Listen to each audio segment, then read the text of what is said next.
we're all kind of trying to pivot in a way that may or may not make sense, right?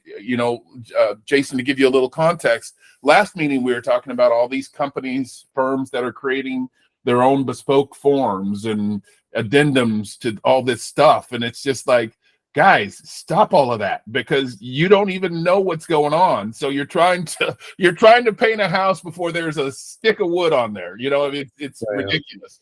So yeah, we won't be doing that anytime soon. But to just jump right in, guys, I'm going to go ahead and introduce Jason. Jason, let's kick it off. So Jason Seawald, Jason, first of all, welcome. Thanks for doing this. Sure. Jason's literally grown up in this business. His mother's a real estate broker in the peninsula. And, so Jason grew up kind of driving his mom around different open houses. So he's literally been in this since he was a kid. And then has been a successful practitioner once he reached the age of licensure. So Jason kind of wanted to talk about, what agents are doing to continue to facilitate business through change, right? Change is inevitable in all of our lives, right? None of us are the same person we were when we were 15 or even 20. Some of you may be already 25, but none of us are those same people when we were younger. We've all grown up, and our bodies have changed. The way we think about life has changed. The way we interact with others have changed. And being in an industry, there's no difference. Like Jason was just saying, he's thinking, that National Association of Realtors already has a target on its head and may not be around in 5 years. And while that may be true, my thinking is it's probably going to be around in some way, shape, or form for sure. But these principles of change are how people start to experience points of failure, because they're so driven by homogenous behavior, things that have always been the thing, that it's difficult to make those adjustments. And before I get started with you, Jason, I want to throw out one thing. Everybody familiar with Kodak? Everybody, had a Kodak camera, right? We used to call it a Kodak moment when somebody would take a picture. Where is Kodak, right? Kodak was a 114-year-old company that actually created the digital camera, but did not feel that it had any viability because people were so used to film. So it parceled that off. But a 114-year-old company went bankrupt in 2002 because they refused to change, right? And so just to Jason's point, realtors have been real estate, the National Association of Real Estate has been around since, 1917, actually 1911, but formally since 1917. And so the 1.5 million practitioners that it has under its wing, quite a number of them are grumbling, and will this thing be this thing? And why should we continue to support this thing? I think it's the realtors who will die before the organization dies. So that's my take on it. But anyway, welcome, Jason. Thanks for doing this. I wanted to kind of start off by you sharing a little bit about you with the group, and kind of why you wanted to meet with everybody to talk about life and real estate. So I started, like Dee said, my mom started the business when I was in high school. So I helped her a lot with disclosures and those type of items came, put together as a kid, putting pictures on 8.5 by 11s for the open house, right, with a glue stick. So I've seen the change, and then, seeing the industry where it started when she first started, that's when they were first coming into the MLS. And when they came in the MLS, it was totally different what they did before to what they did today. And for me, I went to college, came back, worked for T-Mobile in their business division for a few months. And then I went over to Icon. I did sales there for a while. So it's just, just learning different ways to sell. And then I wanted to go back into some like real estate where I could, truly have a good career. And I've enjoyed it this far. So, it's a good career, and I like the freedom it gives us. And I also like being able to have those clients that are in your pocket per se, where they're always coming to you and you have that continual spin of business. It's just a lot better than working for a corporation. For sure. And I like the aspect that you just mentioned of being able to work for yourself. Sometimes agents get it mixed up when they say, I control my time. Doesn't mean you don't have to work. It just means that, you're not bound by, an 8 to 5. Right. So as you started to develop and grow in your business, what were some of the traits that you carried forward, both from learning from your mother and doing some independent practices and being in sales yourself, that helped you to facilitate a more solid career in real estate? So I think the one thing I learned was just that you have to be very direct with people when you first meet with them and set the expectation high. And also you have to be ready to cut them off if they have nonsense. So you have to make sure you're working with people that really understand you're professional. So let me ask you this. That's a great statement. How does that apply to today? Everything that we're going through with having to have very detailed conversations with buyers. You mentioned something that I really took away from, which is you have to be direct. So how does that work with a buyer? Well, I mean, all right. So, California's pushing all these transparency laws. And the truth is the real estate community has always been transparent about it because people know we got paid a commission from the seller, right? So they always knew we got that payment. But what it comes down to is the push is if someone, we all understand there's a process when we go from like a listing to a close, or a buyer comes in and buyer goes to close. When that happens, we have to make sure that the person's put in that proper time frame. And if they can't fit in there somewhere, then you really don't have a buyer or a seller. Mm-hmm. You just have a waste of time. And if you have someone who's not willing to listen to you, you can send them the marketing material, follow up with them, but don't drown yourself on with them, hoping they're going to be that client that transacts. Mm-hmm. So it's just a matter of making sure you buffer your time, because there's a lot of people who love to waste your time to go show them 50,000 houses. So you want to make sure you qualify them properly too. Yeah. So just making sure you have someone who's realistic about the market. If a person signed up in a 2-year lease, unless the landlord's going to be okay with them getting out of the lease, they're probably not that immediate buyer that you thought you had, unless they're planning to build a brand new house. Yeah. Right. And that doesn't fit the profile. So I'm just saying, it's just stuff to make sure everything fits into the way it's supposed to. Got it. So even before you're meeting with a buyer, so Jason, what's your stance on networking, particularly now? So I think the most important part is networking with your colleagues, because and this is more than buyers. And the reason why is because the colleagues are what give us the oomph behind us. I mean, for example, in my area, I'm on an email list with 150 agents from different brokerages, Mm-hmm. where we share listings before they go on the market. Mm-hmm. And, having that span of a network where you have a ready to go buyer, these people want to transact with these agents. We all transact together. So the thing is, we want to get these deals done. So when people say, oh, I didn't see it till it closed. Well, I hear it from a lot of people, and a lot of buyers I'm like talking to right now, they're potential clients. They don't understand that you have to be ready. You have to be pre-approved, and you have to do this. A lot of them are like, oh, well, I don't need to get pre-approved until we're ready to make an offer. No, that's not how it works. So my point being is there's a lot of people that hear misinformation. So we really have to get them onto our side of the speech, because now in our business, we're not just going out there anymore and saying, okay, here's what's on the MLS. Mm-hmm.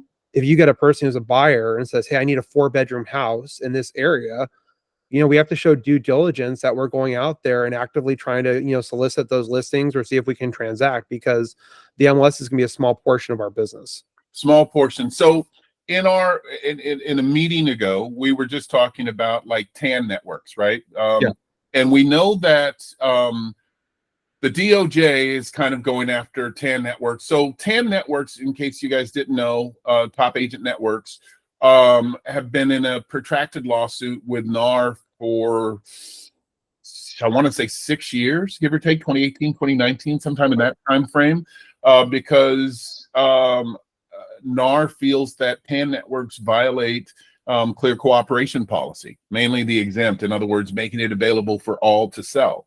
But, Jason, what you just mentioned, which is very good point, which is, hey, we're out there in the streets hustling, looking for inventory, right? We want to get the best eyeballs on there. And it all kind of ties in with that networking, which is why I asked you what your stance is on networking. Right. Is if we're out there just networking with our peers who are also boots on the ground, who are also looking to do and serve their clients at the highest level, it would make the lawsuit between NAR and TAN networks almost baseless, because it is actually empowering free trade, free agreements and things like that. Because just because it's not on the MLS doesn't mean it's not being advertised. Would you agree that's true, or how do you feel about that?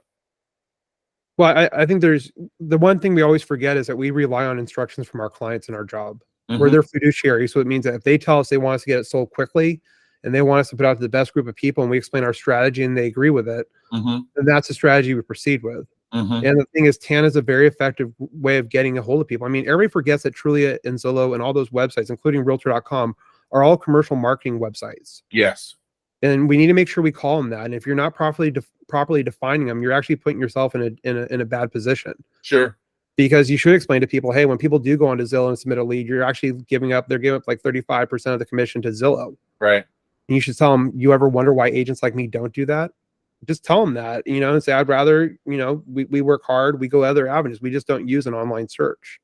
Right. But sites like Zillow, Trulia, Realtor.com, other aggregate sites, it's almost become ubiquitous with a consumer. They feel like that's the MLS, right? How many consumers, how many practitioners do you know that have said things like, oh, well, let me check on Zillow, or I saw on Zillow? I always head scratch because I'm like, wow, I'm drinking directly from the well, and you're, 6 cups behind drinking from the guy who just drank from it, So, right. We have the pure source of information, but consumers still feel like Zillow, Trulia is their MLS, and they get all their data on that before they actually come and speak to us.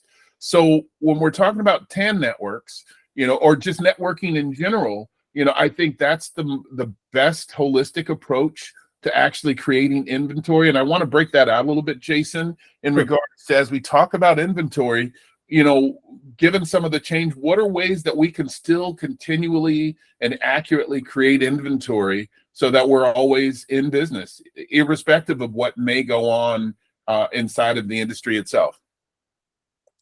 Well, I mean, do your normal CRM follow-up, do your farming, you make sure you stay on top of it. You explain the changes. I think the interesting part is, I mean, I personally feel that NAR didn't do a good job explaining it to the consumer, especially through their videos, because the part where it becomes a linchpin for us is that, the commission can be pulled at any time. So if we don't have that agreement during the negotiations and they pull it out, we don't have anything to go back to collect. Right. So that's the linchpin. So I explain it to consumers. This is where it's important to us, because if they pull it out any time, that doesn't protect us. So I mean, just informing people and giving people real information and current time information, God, they value it. And the other thing too is they want to have serious conversations. They're not going to be like, hey, let's go shoot the crap. They were really like, okay, let's talk about what's going on, and be ready for a barrage of questions, because people are trying to figure it out. Right. I don't think it was NAR's responsibility to inform the consumer, considering they're our trade organization, and while they have a consumer component, I think the biggest challenge right now is really trying to get practitioners to understand it. And what we were just talking about, which is practitioners are confused, right? Every company is, kind of aligning to this thing differently, or trying to create bespoke models to where things still exist as they once existed. And, that's a fundamental mistake. And, really where I wanted to lean in to you is on ways, again, that we can continue to support our business and function as normal. So I know you and I talked about like different life events. What are some of those life events that you've leveraged that continue to give you business? So I think one of the things is just marking when you see people getting posted, if the families in your neighborhood, when you see kids going through graduation, those are really big life events, because like for where I live in the Bay Area, it's super expensive to live here. Yep. Right. So in the strategy of most people that own property here is, hey, I'm going to stay here because the schools are great. But once the schools are done, I'm probably going to move out of Menlo Park and save myself $1.5 million in my value and go over to somewhere like Redwood City. Yeah. Buy a smaller house. That's their strategy. So they're not really moving out of the area, but they're going to move out of their current location because they don't need a huge house anymore. Right. Right. So it's just tracking them. And then once the families, just making sure you stay on top of it. And it's not like you're not doing anything bad. You're just, it's happening. So you just start directing marketing. It's more tethered to that. Sure. So hey, graduation's around the corner. Is it time to sell? Or is this, so it's just doing certain marketing activities. Yeah. And then also SEO optimization, making sure you're out there on the web. I mean, it's really the easiest way to do it. I mean, I say it, but I got to do a lot more of it. But it really is like where we can get free advertising. And then also explaining to people that you can search differently for your property other than the MLS. It's just doing stuff and just positioning yourself where everybody else isn't positioning themselves. Got it. Yeah. I mean, well, how about like regular life events? Like, unfortunately, Death is always one. We're terminal people, right? We exist for only a limited number of time, so, there's that life event that happens to all of us, and it's just a cycle of life. Or the other side to it, which is having a baby, bringing in new life, those kinds of things. What are some other ones that you've exercised or leveraged, Jason? So the other one too is I think it's more the professional side. If we get back to what Dee asked originally, it's more when you go up to people like trying to network with different attorneys if you can. It's a long push, but trust attorneys, ones that hold the keys to the house and who they select to work with. Mm-hmm. There's a lot of great relationships that can come from that because some of those trust attorneys can give you 3 or 4 deals a year. Absolutely. So it's just networking, right? It's just like when you talk. So my thing is I think it's great to professionally network with people in your community, but I also think it's really professional to great to network with lawyers too, and try to get in front of them if you can, because some of those people are really looking for someone who's solid, and if you can show it and they give you a shot and you knock it out of the park, you might have a client for life. For sure. Love that. Yeah. I mean, I've been a big advocate. So I've been a member of LinkedIn since 2005, since LinkedIn was in its infancy, because I've always believed, and I've gotten quite a bit of business from LinkedIn over time. So, when I was an active practitioner, I primarily worked with investors. So I've done a lot of apartment buildings, things like that. But a lot of those people, as Jason said, I found through networking, and other professionals have a deeper client well than just your average onesie twosies that some of you may be looking at. Not to say that's a bad thing, but excellent point, Jason. Networking is literally part of the lifeblood. And I think COVID has limited many of our opportunities, and post-COVID, and some of us have gotten into the business after these things have happened and are not used to networking. So haven't had an opportunity to take advantage of these things. I'll give you an example, like not this weekend, but next weekend, we're doing an Oktoberfest party at my house. And the reason why I do that, it's a good time to invite clients. Say, hey, if you have any friends that want to come along, right? That's how you meet people. Yeah. Right. Through like-minded, when they find out you do real estate and when they actually meet you in a non-formal event, it might not happen right away, but you're always trying to build up that backlog, to get that funnel going. Right. So any place you can get some type of just acknowledgement of who you are. Some of those people, they'll start asking you questions, and then down the road, they'll be trying to work with you. So it's just, but you got to have the events. You got to be willing to host it. You got to be proactive, not reactive. What are you talking about when you do like your Oktoberfest party? What kind of investment is that for your, what kind of investment is it, and what's the return on that type of investment? Oh, those investments are probably like 4,000 to 5,000 at the most. If it depending on how nice we do it. If we get like 1 year we did the Wetzel pretzel truck. Okay. Because it was during COVID, so we want to make it fun for people. So we got the Wetzel pretzel truck, and that was to get that truck. I mean, it was so expensive per pretzel, but the reaction you got from people was like, wow, that was first class. Yeah. So, we still have business that comes from it. It's just, we do it every year and people actually look forward to it. I mean, people actually put it on their calendars and want to come. So and the thing is, it's having that extra touch, right? Like how many times should you touch your client a year as far as marketing? And it's just one of those free touches. So if you do like, we're trying to do one in the spring too, like a barbecue.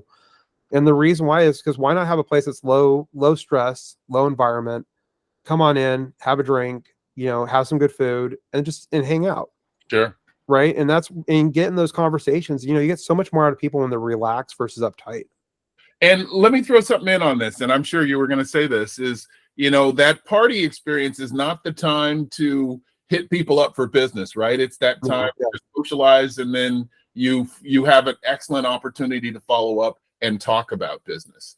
So, remember, the party part is the part where you build trust. So you don't talk about business. I mean, if you ever go to like Middle Eastern cultures in the Middle East, you never are able to talk about business until like a month or two later.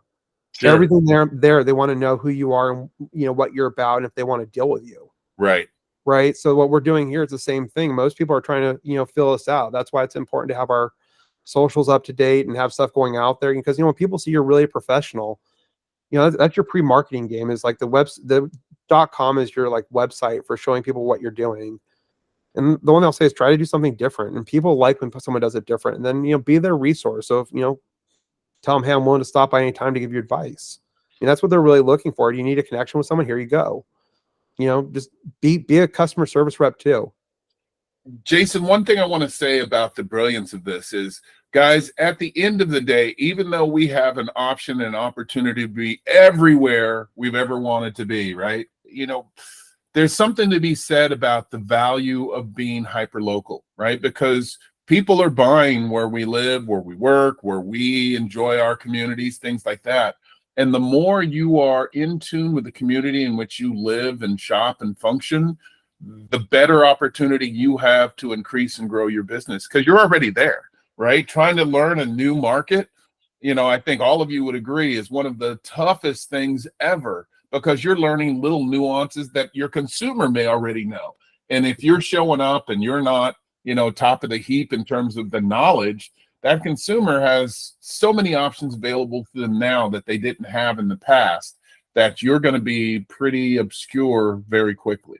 So, working your local market, the other thing, Jason, that you mentioned, which is, what happens, we know that death is a cycle of life, part of the cycle of life. What happens, and how do we leverage that? I mean, it sounds a bit morbid, guys, but it is the thing. Death, divorce, all those things do happen. How do we leverage that for additional business?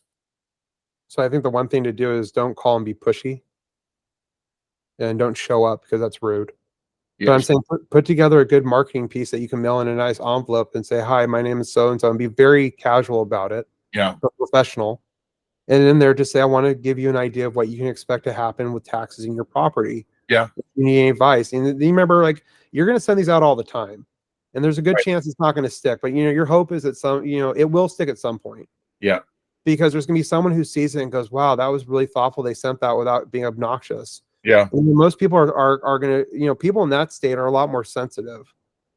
So knowing they're sensitive and adjusting your approach really helps you get in there. Yeah.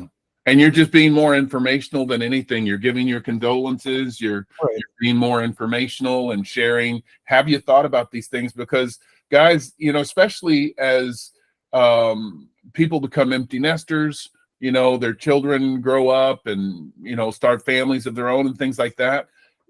The likelihood or the inevitability of a spouse dying, and leaving the remaining spouse to deal with the estate, can be quite overwhelming. And while we aren't estate planners, we're part of it. Jason mentioned networking with attorneys and seeing, network with estate planners as well, because people age out, spouses die. And, as to be informational, to be a resource is clearly an example of the great work we do as practitioners. Anything? Go ahead. Like what Dee's saying, like if you're going to go after the estate planners, go offer to take the whole office out for lunch. Yeah. It's going to cost you like $100, $200, but here's the thing. You're getting quality time with people. You're building a relationship. Some of the best title reps I've met are the ones that don't follow the rules and actually show up at the broker tours. Right. Also, to remember, you go on your broker tours. If you're not going on your broker tours, you're doing your clients a huge disservice, because those agents are the best people sometimes to get in front of if you know them personally and they do business in that area, where you can say, "Hey, I'm looking for this. If you have anything, please let me know," especially in the market we're in, right? Like right now, it's slowing down on the higher end. So when we see homes that were listed around 7.5 million last year, they're all coming down to about 6.8 right now. Yeah. So we're seeing adjustments, but a lot of them, if we're looking in that price point and something's available, just talking to those agents we know can get us in there before someone else. So you can be able to put that sale in there where someone goes, "Wow, that didn't even go on the market." That's the impressive part, right? That's what people like to see sometimes. Yeah. Jason, talk about that a bit. That's definitely an old school tactic that I don't see agents doing a lot of. I loved broker tours when I was an active agent for a lot of reasons. First of all, they feed you, which is great. Some of them feed you, not everyone, but you're getting to see your peers that you haven't seen in a while. And, I think most of you know me, I'm a very competitive guy. I get to see what someone else is doing, and I get to kind of inquire, but I also get to be face to face and, kind of in the mix of things. How many of you guys are going on brokers tours? Yeah, but here's the other thing too, is like, here's why you should go on a broker tour. So if you're going to a property, let's say it's a house that you're looking at for your client, you should go take a video of it on your phone, and you should send it to them right away. "Hey, I just want I just viewed this on tour. Let me know if you can go see it tonight, or you can see it at 3:00 today." Yeah. What you're trying to do is move the needle forward. Yep. So, you're having this opportunity, then you can sit there, you can say, "Hey, can I," and then what's better than that in front of the agent saying, "Hey, can I take a video from my client who's really interested?" Yeah. Love that. And you're taking it from that two-dimensional status that they may have seen some type of virtual tour on Zillow or in some aggregate site. And now you're literally inserting yourself. You're part of, you're immersive in that experience. Love that, Jason. And then remember the other thing too, is like, whenever those high-end clients come in, they don't like anything going public. True. So there's especially like, so in like Woodside and Portola Valley and Atherton, we see a lot of properties that never go public because until they get the tax assessor data, that's where it comes from. Yeah. But we don't ever say anything about it. We know about it, but we keep it quiet. Like, for example, I saw Eric Schmidt's estate 6 months before it went on the market. Yeah. Right. So I'm saying you don't say anything about it because that's kind of like you're feathering your cap as well. Because if you have a buyer who's in that price point, that gives them that anonymity they don't want to have out there. Right. Yeah. Right. So wait for it to go public on the records, and then you can, when they call you, basically don't answer the phone. That's right. Yeah, that level of anonymity, it's funny. I was talking with another agent on this call this morning about, purchasing properties without kind of necessarily revealing the buyer. And, again, especially with high-end properties, nobody necessarily wants to know I'm interested in moving in this area or buying this property, right? Because they'll be hounded, many different things. So right. Are you talking about the Jeff Bezos like lawsuit from the property owner they suing the brokerage for $6 million in Florida? No, but I could talk about that because that was an interesting case. That also happened with Larry Ellison's property in Half Moon Bay too. So yeah. So yeah, I mean, guys, honestly, when we talk about doing things out of the box and in light of the changes that, I'm a fan of absolutely going on broker tours. I know we look at it as old school or passe, or, I can find all the information I need, but look at it this way. I've long since said, and Jason, let me know if you agree or not, that we're not competing with practitioners anymore. We're competing against our clients because they have access to the same information that all of you have.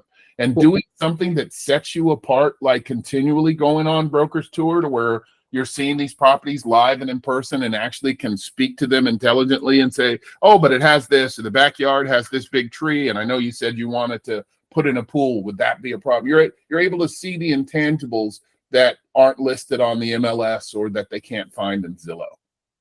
So the one thing I'll say is, number one, if you have a client who wants to argue with all the time, wants to go look online to find everything, they're probably not the client for you. And the reason why is because they're going to be one of those people that keeps on screwing themselves over, and they're going to blame you for everything. Yeah. So my point being is, like, people that I work with, they value what I do. So like, for example, I picked these people up from a rental. I'm not kidding. I'm still getting them to sign the buyer broker. It's just been a little bit of a process getting them to understand it. Because you have to explain it. Like I said, basically it's because when we go to negotiate, that's where they can pull us out of the picture. So I explain that to them. They totally get it. Right. But we're still trying to see if they're going to rent or buy. And with them, I converted them off of a rental. So my point being is, you just got to be out there and you just got to be knocking at it and trying to get whatever you can. Because the truth is, around here, if someone's going to a rental, you have to say, and they have the money, you should always ask them, do you know the tax benefits? Let me give you the name of my CPA. I mean, then you just became their resource, because the next thing they're going to do is, oh, I called your CPA. Yeah. They're going to give you an update. That's what you want. So my point, the only thing I'm disagreeing with Dion, if they argue with you, kick them to the curb. Say, hey, I'm the professional here. Do you see me coming to you as a doctor and telling you how to diagnose my limb? I'm with you. You know, like, and here's the thing, people that respect you, they're going to be your best source of referrals. So the truth is, we have to focus on those who want service. And remember, in every industry, there are different tiers and different segments. And if people are in those segments or tiers and they're looking for discounts, then they need to go to the lowest one, which is basically for sale by owner, or they go to a list only broker or whatever broker they want. Mm-hmm. Stay clear of those people. They're not going to be worth your time or the headache. They're going to give you negative reviews online, and they're expect the world for nothing. Yeah. Good point. Yeah, we were talking about that last meeting, which is, don't be afraid, especially now. Don't be afraid to fire someone. Hey, you know what? I might not be the right practitioner for you. There's other believe me, they can walk out the door and there'll be somebody who will pick them up and put up with their drama, right? But it doesn't have to be you. But the other thing too is how valuable are your hours to you after hours for work and during the weekends. Yeah. So if you're going to have someone that is not going to convert, why are you wasting your time with them versus doing something you enjoy? Yeah. You're cutting yourself short and you're knowing it. And then when it happens, you get upset and you're like, oh, I shouldn't have done that. Right. So I'm saying, but remember too, as us as practitioners, we have to draw the line now a lot more solid. It has to be a nice line, straight, and it has to show that we're really serious about what we're doing. Agreed. Right. Just a lot of change. And if we don't show it, we're going to become a thing of the past, because even right now, some of these sellers think, I'm looking at a property for one other client and the person's an attorney. And the foundation, you can feel the waves in the foundation. You can feel the sidewalls, starting to buckle down, and you can feel the middle of the house ridging. And this lady's an attorney and she's selling it herself. So my point being is, I'll be honest, even though it wouldn't be a great opportunity, I'm still going to take it to try to get at it. It's an opportunity. So I'm going to try to coach her through it a little bit from the other side, saying, hey, you really need a foundation report because X, Y, and Z. There's ways to get your business that way. And when you show value to someone who's going, wow, I'm not doing myself of any service here. That's how you can slide in and charge your fee, because you're actually providing a service. Agreed. Sure. Yeah.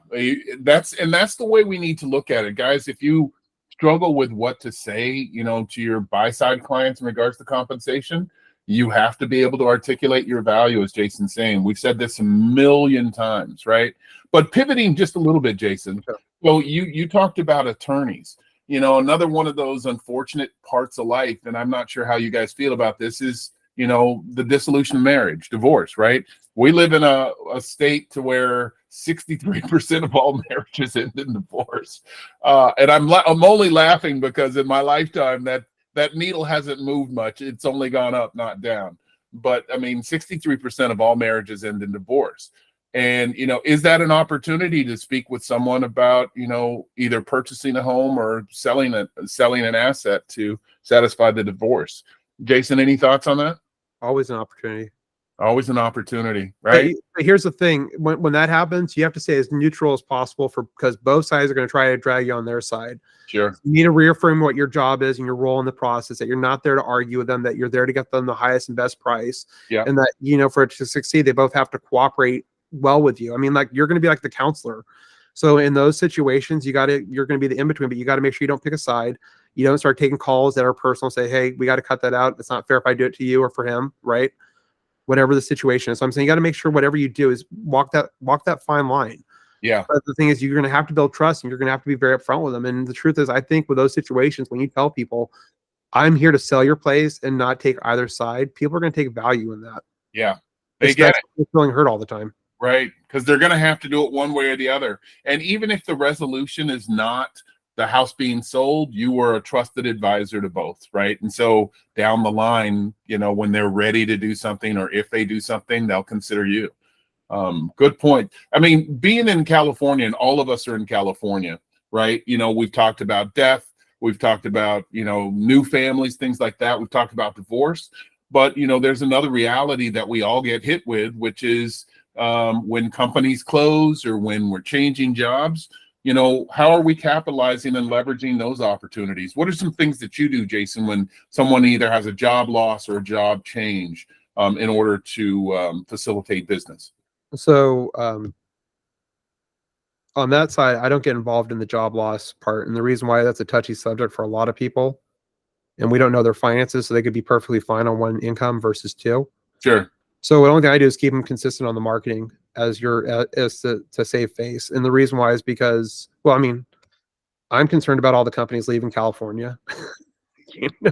I mean, when you understand how much of the corporate structure was like, what was it, like 2,600 employees for Chevron? Yeah. Actually worked out of Richmond. Yep. But then like down in Houston, they have over 6,000 employees working out of the Houston facility. Yep. That's like the real headquarters. So it's just, like those things, when they happen, losing those businesses, that's a lot of like top talent jobs. And the cool thing that used to be about it was those were diverse jobs, right? Different industry segments. Mm-hmm. So it's just, those always concern me when we lose them, because like Dee said, like, for example, in Menlo Park, that's where the U.S. Geological Service used to be based out of. And now they moved them all over to Moffett Field. So now we have like 17, 18 acres they're trying to figure out how to redevelop for the city. Yeah. So I'm just saying there's a lot of change. But then also when you think about it, the biggest problem we have here is these people come here, and you can see it with a relocation. The people come here and they're like, oh, wow, I'm getting paid $180,000 a year. And then when they see what the prices are for the rental, they're like, I'm living like a poor person. Like, they literally feel like that because they have this high paying job and they're paying $7,000 a month for a place that's original tile from the 60s. Right. The wall looks like junk. The appliances are old, and they're just in shock because that's where they really are after the taxes, right? And living expenses. So it's just one of those. And the hard parts when people have it on a single income. So it's the biggest thing I'm trying to do right now is effectively put more marketing out there digitally, where when people are searching for stuff like Dee's talking about divorce, that I can talk about the process and then hopefully have something on there that's a marketing piece that's more of a driver to my business. Mm-hmm. So, Honestly, some of these tactics, and even though they're old school, and I hear this all the time, oh, gee, that's real old school. I don't think anybody does that anymore. Everybody does these things, which is more favoring things like social media, which, guys, in my opinion, social media is great, but it's a real passive form of illustrating your value, right? Everybody, and that my mother, who is 85, has a social media account. You know what I mean? So it's not as though social media is anything revolutionary or anything new. I do believe, and that's why I wanted, Jason to talk about some of this. I do believe that tactics that have always existed are your literal best friends. Those are the best ways to create new business, because you're face-to-face, belly-to-belly. Anybody familiar with Zig Ziglar? Zig Ziglar coined that phrase, which is face-to-face, belly-to-belly. I learned that when I first got into real estate and have never forgotten it. The best way to get a customer is face-to-face, belly-to-belly. Social media does it in a way, but it's look how many friends everybody has on social media versus, in real life, that kind of thing. So I view social media as a peripheral. Yes, that's right. It's an augmentation. It's not a primary. Now, if someone dialogues with you, your goal is to get them off that into your drip campaign, right? So my point being is there's just steps you have to go through. You have to figure out your steps of how you manage your business and how you want to manage your flow. Well, that's why sites like LinkedIn are so different. I can't even tell you how much business I've gotten from LinkedIn over time. And that's because it's professional to professional. Back to the networking that Jason was talking about. And if we're talking about social media, it is that thing to where you can reach out to someone in another industry and say, hey, look, I've got this thing or this opportunity or whatever. And now they're communicating it to its clients. So it's a chain of trust, right? It's not just a single, let me show you, you can trust me. It's a privileged referral that you got from another professional to this client. So, there are social media sites that are designed to get business, but things like Insta and X and all those other ones, it could be just because I'm old, but I just don't see the value in terms of generating business. And still less than 1% of all real estate is sold through social media channels. So that tells you a lot. So the biggest thing on LinkedIn is like the average response rate is like 0.3%. Yeah. And then, but one company I work with, they actually get 2.25. Wow. They're just geniuses. Wow. Yeah.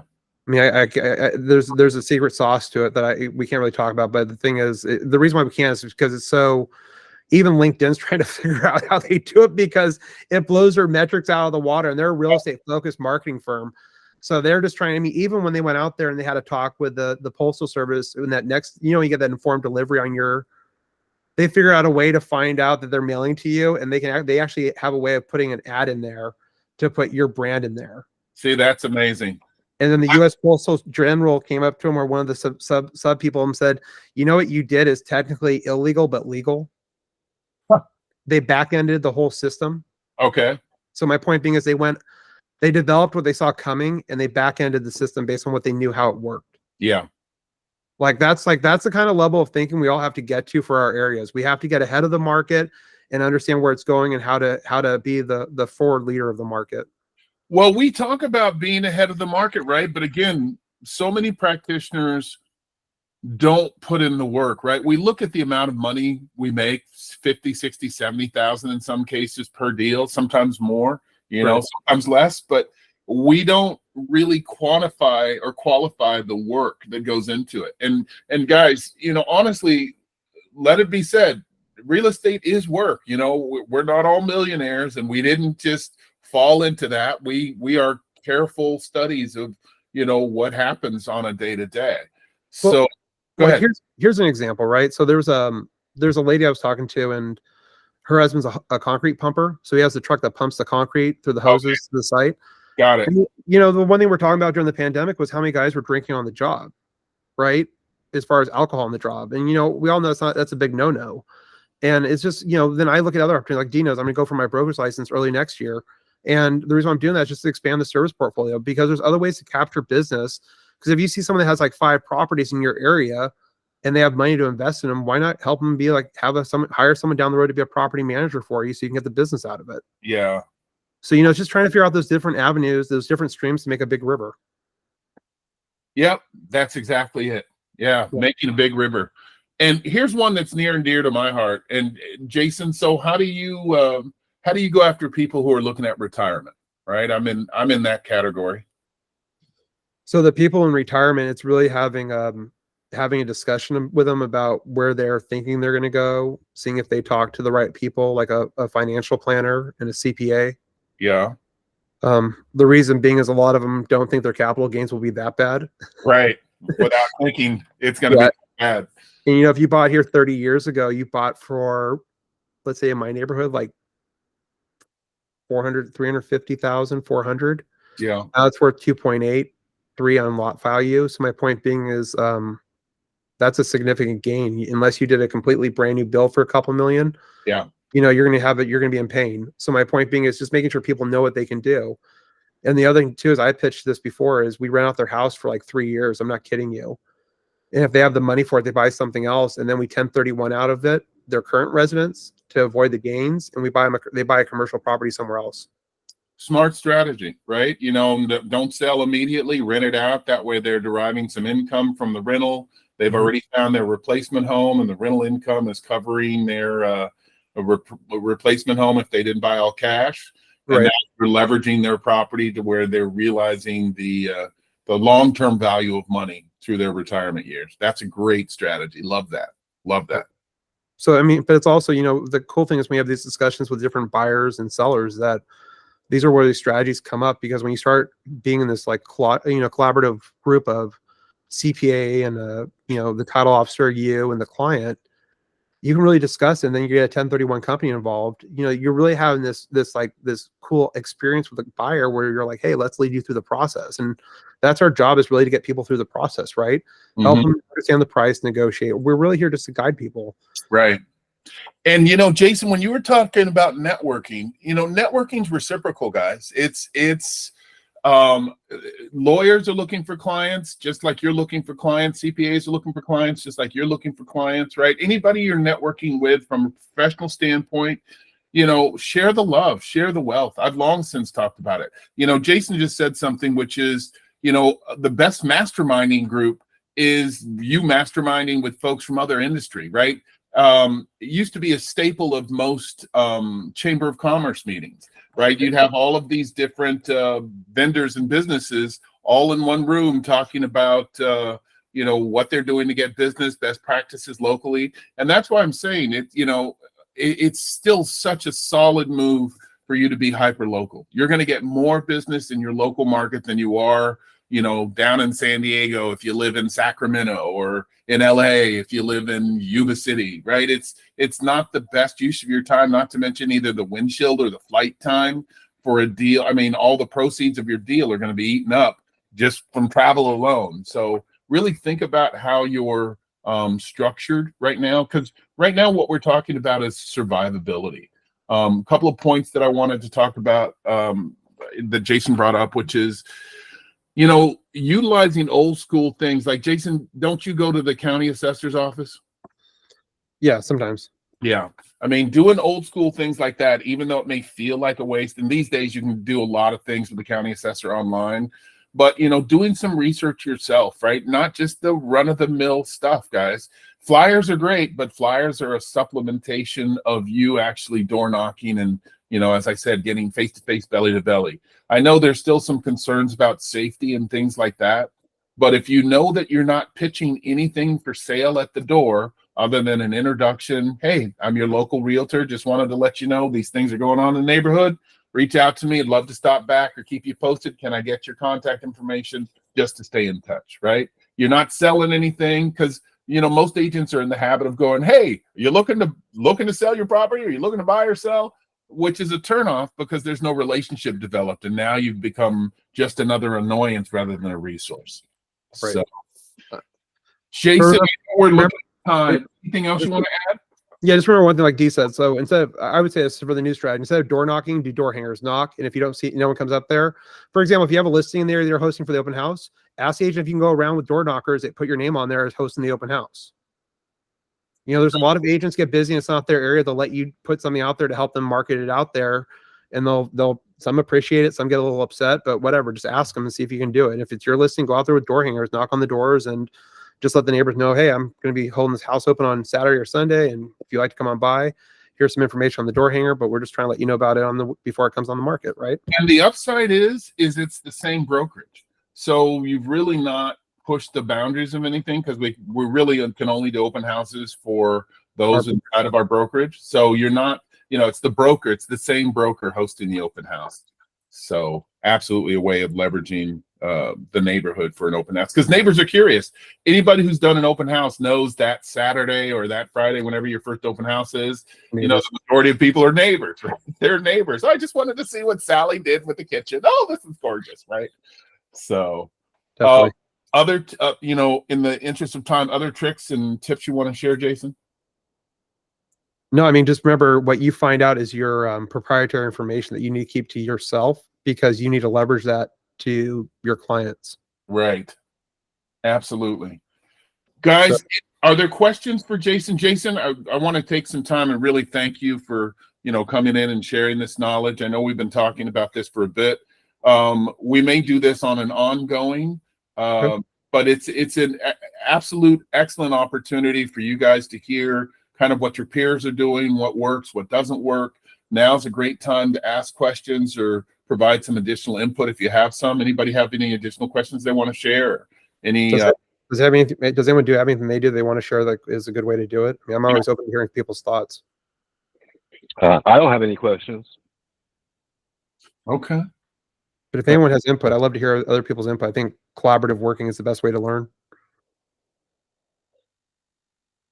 Absolutely. Well, Jason, again, thanks for pulling out this time. I appreciate it. No worries. Guys, we'll be doing this on an ongoing. This won't be the first time you'll see Jason. And, we will probably have other speakers as well. But thanks for taking some time out on a Monday, guys. And have a great week. And I will talk to everybody soon. You do. All right. Take care, guys. Bye.